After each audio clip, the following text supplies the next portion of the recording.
Bueno, en algunas ocasiones pensamos, no me acuerdo ni cómo era el mundo antes de los dispositivos móviles. ¿Cómo era nuestra vida sin lo digital? Pues quizá incluso sería más fácil, bueno, o no. Lo cierto es que lo digital nos rodea y nos condiciona en la mayoría de nuestras ocasiones, en todas las áreas de nuestra vida. Y también cuando tenemos que enfrentarnos a procesos judiciales, también en ese área. Ya lo hemos visto en procesos judiciales de renombre a nivel nacional, los grupos de WhatsApp, los audios, los vídeos, las apps, las geolocalizaciones, pero ¿y en nuestra vida diaria? ¿Cómo nos afecta a nuestra ciudadanía si tenemos un proceso judicial por cualquier situación? ¿Qué peso tiene lo digital en todos estos procesos judiciales? Bueno, pues para explicarnos un poquito todo esto, está con nosotros David Soto, ingeniero informático forense. Bienvenido, muchas gracias por estar aquí. A vosotros, encantado. Porque nosotros nos recordamos poco, pero ustedes yo creo que ya ni lo recuerdan. ¿Cómo era nuestra vida antes de lo digital? Es una pregunta muy interesante porque yo suelo empezar mis charlas siempre, y ha venido a colación de lo que me has preguntado, empiezo siempre mi charla con una foto de la proclamación del Papa Benedicto XVI. No tiene nada que ver con temas religiosos, es que se ve desde una óptica de la plaza de San Pedro toda la muchedumbre de gente, normal, y en la proclamación del Papa Francisco todo el mundo tiene una cámara y todo el mundo está con la cámara en el móvil.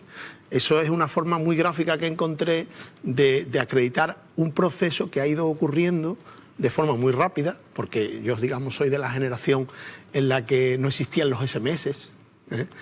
Los SMS fue el último grito en la tecnología en los finales de los 90, pero hoy en día llevamos, como dice la gente, ¿no?, un ordenador más potente que el que llevaba el programa Apolo, ¿no? Es decir, tenemos una cantidad de información y una cantidad de acceso a cantidad de herramientas que se ha vuelto exponencial.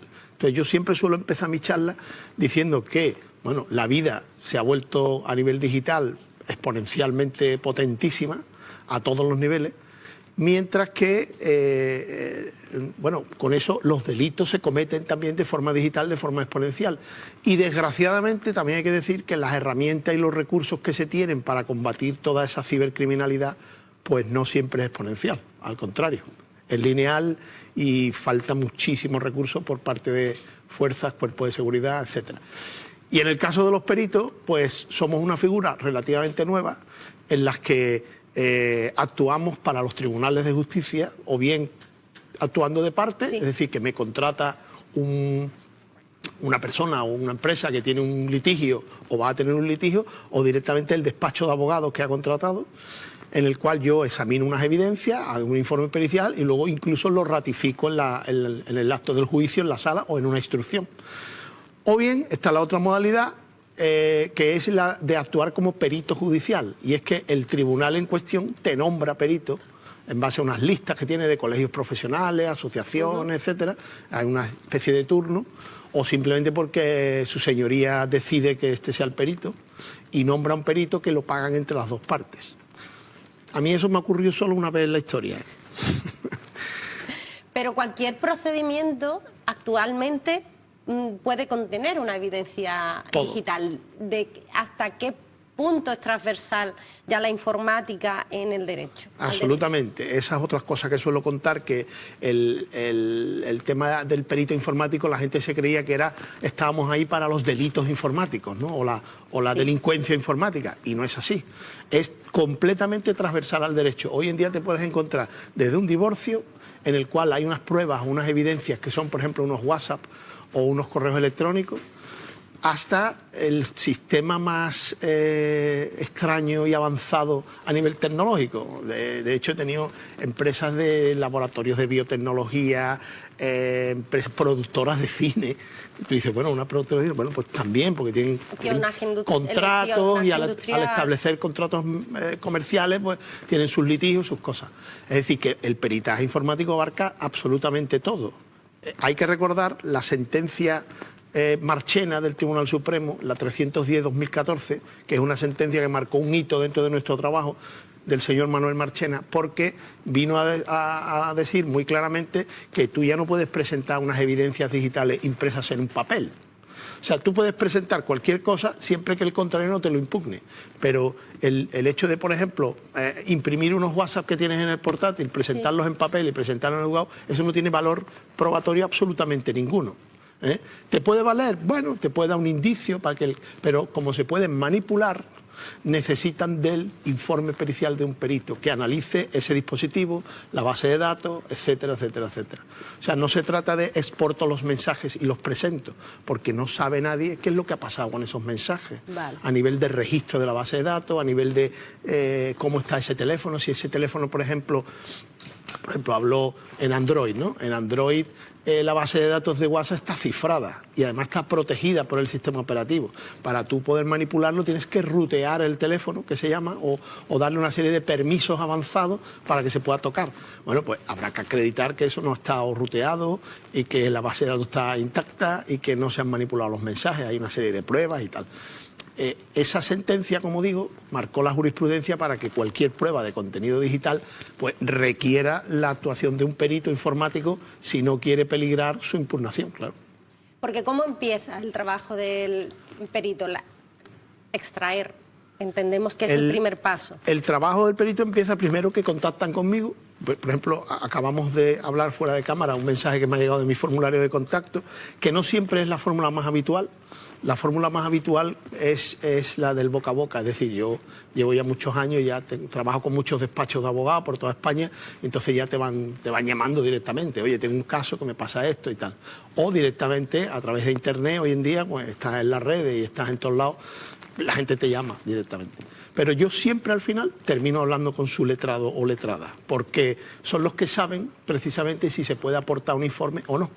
Los clientes, yo soy una persona tremendamente ética para eso, se empeñan en presentar pruebas y yo siempre digo, un momento, pero hay que hablar con tu abogado o tu abogada porque igual no la podemos presentar. Estamos en una fase del procedimiento, por ejemplo, que no permite la aportación de un informe. Entonces tengo que hablar con él. Además, orientar el alcance de mi informe más o menos a de qué va el tema de la demanda y cómo ha basado el abogado esa demanda. Entonces, lo primero que empieza es por el contacto. Una vez que se hace el contacto, yo intento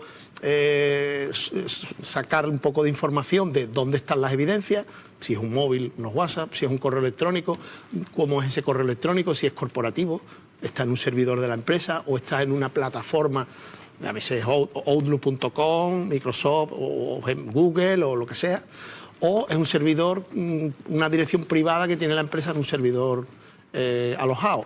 Bueno, en función de ya todos esos detalles, pues yo elaboro un presupuesto donde explico perfectamente todo lo que vamos a hacer y la valoración de mi trabajo.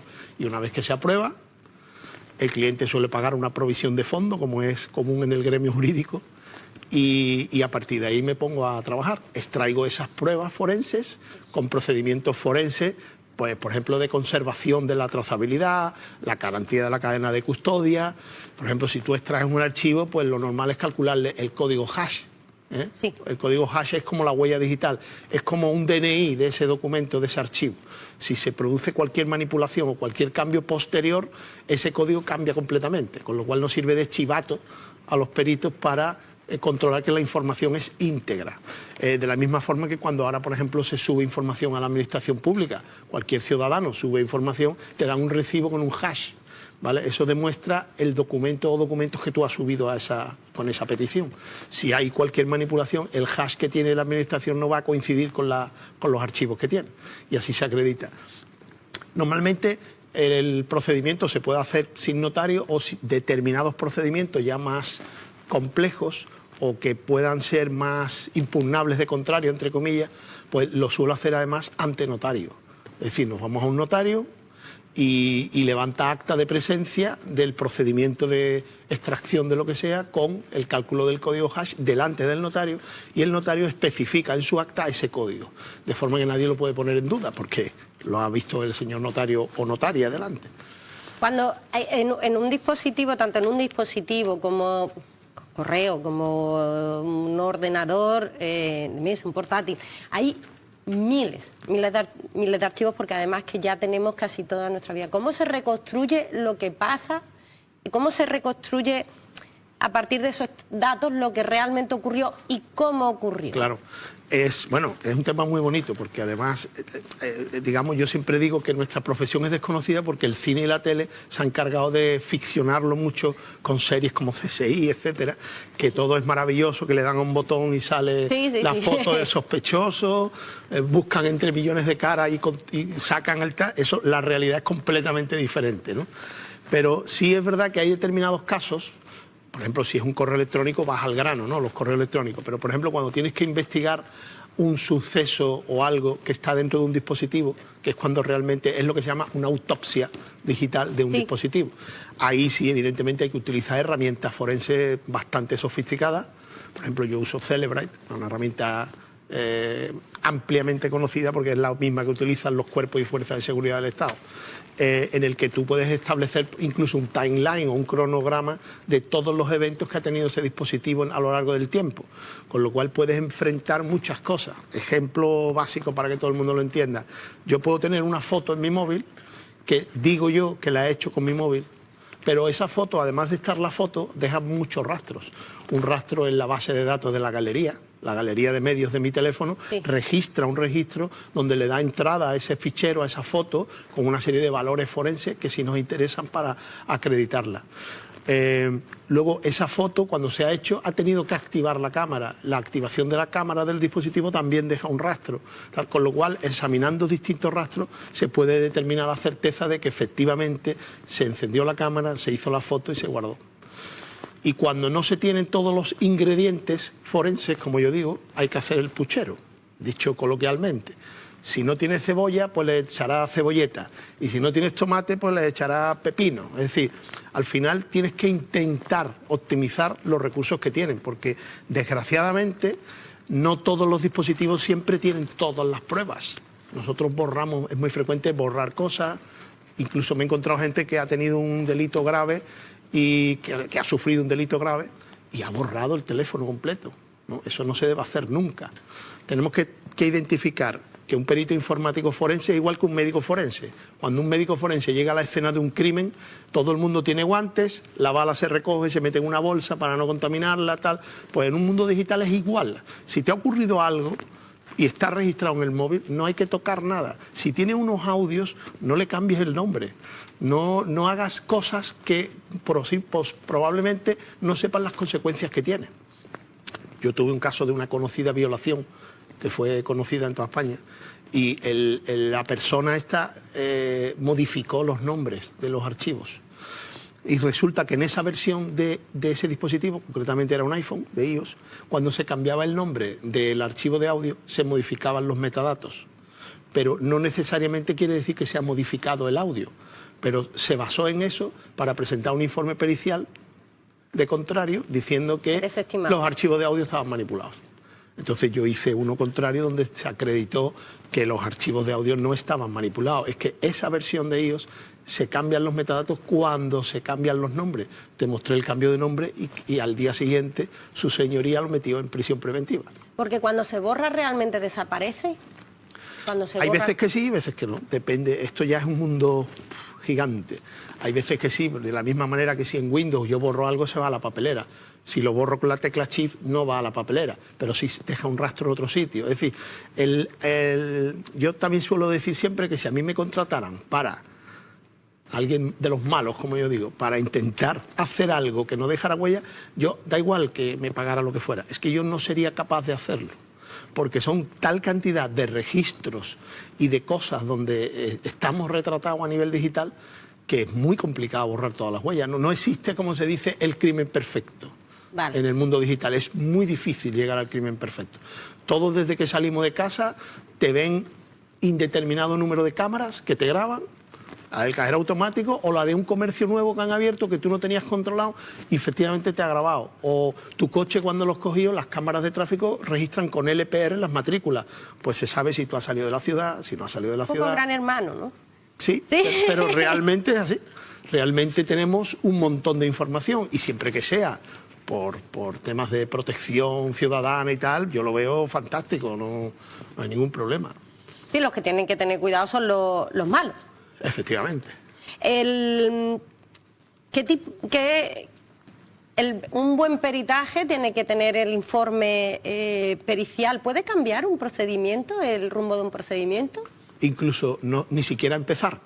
En determinados ramos del derecho, por ejemplo en temas laborales y tal, sí, que es muy frecuente el proceso de mediación o de negociación, aunque ahora con la nueva ley Bolaño esta de del MAS, de mediación y tal, pero siempre, por ejemplo, en el mundo laboral, siempre, bueno, y en cualquier procedimiento, si me escucha cualquier letrado sabrá que toda la vida se ha intentado negociar antes de ir al juicio, eso es de sentido común.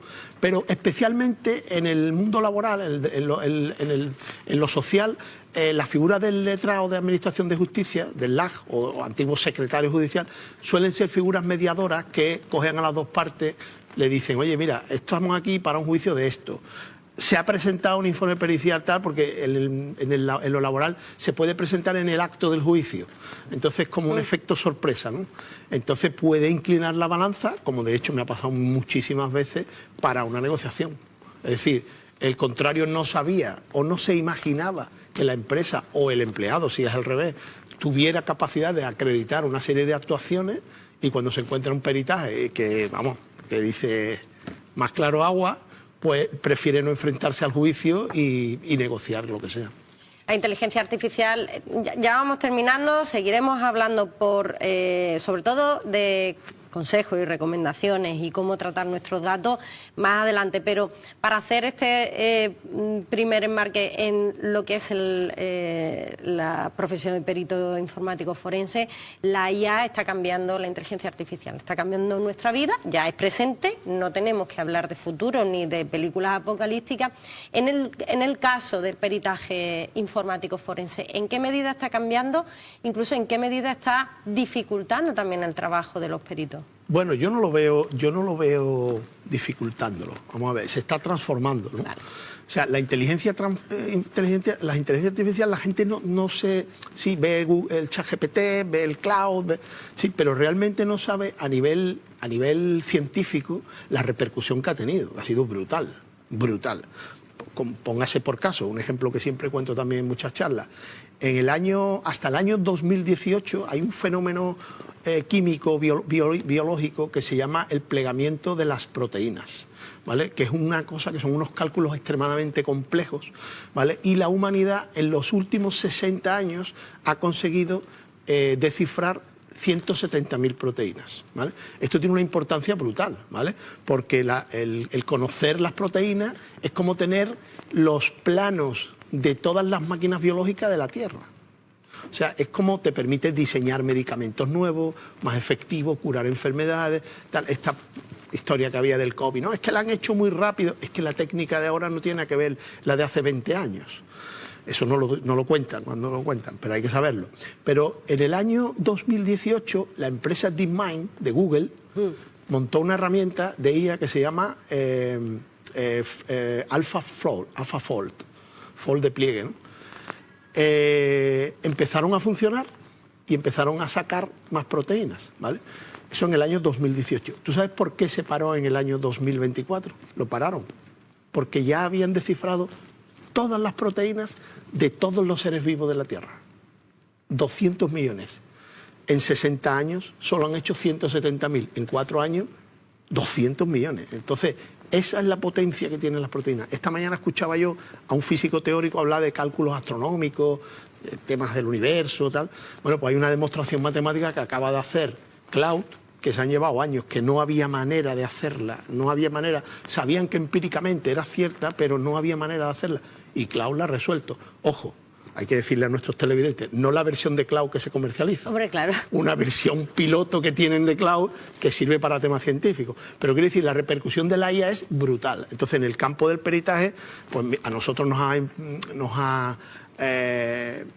influido no solo en la forma de trabajar, yo uso la IA en algunas cosas, ahora te diré cómo, y en los malos. Los delitos se cometen con IA. Claro. Antes los phishing que nos llegaban eran muy feos, muy malos, tal. Hoy en día son perfectos, algunos que me encuentro, otros siguen siendo igual de malos, pero lo hacen cada vez mejor, buscan vulnerabilidades. De hecho hay un modelo de IA hace poquísimos días, que han tenido que parar porque había detectado vulnerabilidades en no sé dónde del gobierno americano, y la han tenido que parar porque dice, bueno, sabe más que los que saben, ¿eh? Entonces eso tiene su peligro, pero la IA no cabe duda que es el gran reto. Y yo siempre digo también, sobre todo he dado charlas en los despachos de abogados y tal, digo, la IA no te va a quitar el trabajo. El trabajo te lo va a quitar otro compañero o compañera que utilice la IA para trabajar.